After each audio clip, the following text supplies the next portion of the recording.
আজি বেঙেনা আৰু শুকান মাছৰ ভাজি এখন বনাব লৈছোঁ দেই।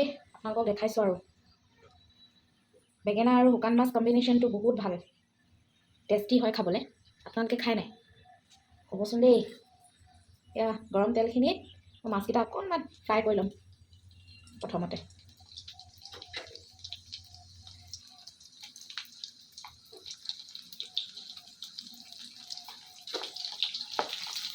জাষ্ট এনে অকণমান টান টান হোৱালৈকে কৰি ল'লে হৈ যায়, যিহেতু শুকানেই হয় ইমানকৈ ভাজিবলৈ একো নাই আৰু ইয়াত।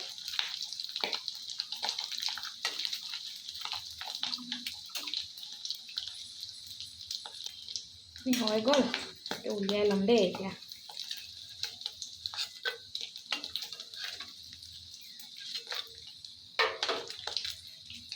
এতিয়া তেলখিনি যিহেতু গৰমেই হৈ আছে, তাতে কেইটামান মেথি গুটি ফুটাই দিম।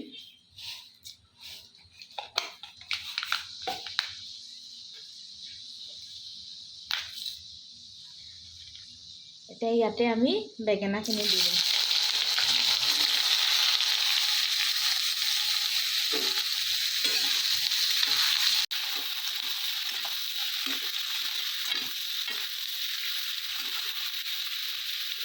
তাতে এতিয়া নিমখ দিছোঁ, লগতে হালধি ভালদৰে লৰাই ল'ম আৰু। পাকঘৰত নোসোমালে নহয়েই, পাকঘৰত সোমাবই লাগে হয় নাই। আৰু ৰান্ধনিৰ সদায় টেনশ্যন, মানে আজি কি বনাম, ঘৰৰ মানুহে কি খাই ভাল পাব, কেনেদৰে বনাব লাগিব, এইবোৰকে সদায় ভাবি থাকোঁ হয়নে নাই। আপোনালোকে ভাবেনে?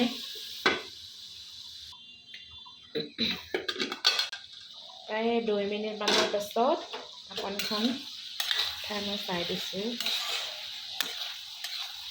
বেঙেনা যদি ভাজি হিচাপত বনাবলৈ যাওঁ তেতিয়াহ'লে অকণমান তেল বেছি প্ৰয়োজন হয়, আৰু তেনেকুৱা আৰু বহুত আছে ন, যেনেকৈ বিন, তাৰপাছত দাংবডি। যদি ভাজি শুকান ভাজি হিচাপত বনাবলৈ যাওঁ তেল অকণমান বেছি লাগে, হয়নে নহয় বাৰু।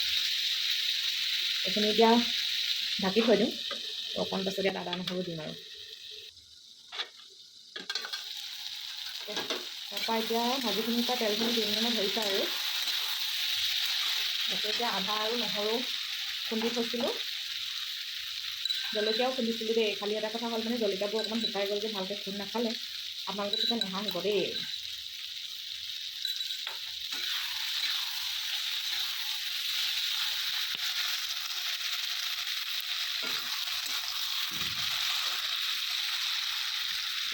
এইখিনি আৰু অকণমান দেৰি আছে, এতিয়া এইখিনি হ'লগৈ আৰু।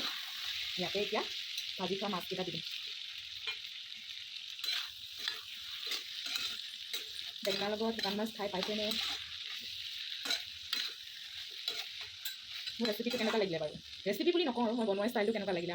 মই প্ৰায় এনেদৰে বনাই খাওঁ, কেতিয়াবা অকণ বেলেগ বেলেগো কৰোঁ। আজি আপোনালোকক দেখালোঁ মানে সাধাৰণতে কেনেকৈ বনাই খাওঁ। জবৰং খানাবোৰতো দেখাব নোৱাৰোঁ যিহেতু, সেইকাৰণে চাই লওক। তাই সিজিলে আৰু আমাৰ। বাকী কেনেকুৱা লাগিলে ভিডিঅ'টো চাই জনাই দিব এবাৰ হা। আৰু যদি ভাল লাগিলে লাইক কমেণ্ট কৰি যাব, শ্বেয়াৰো কৰি দিব। ধন্যবাদ।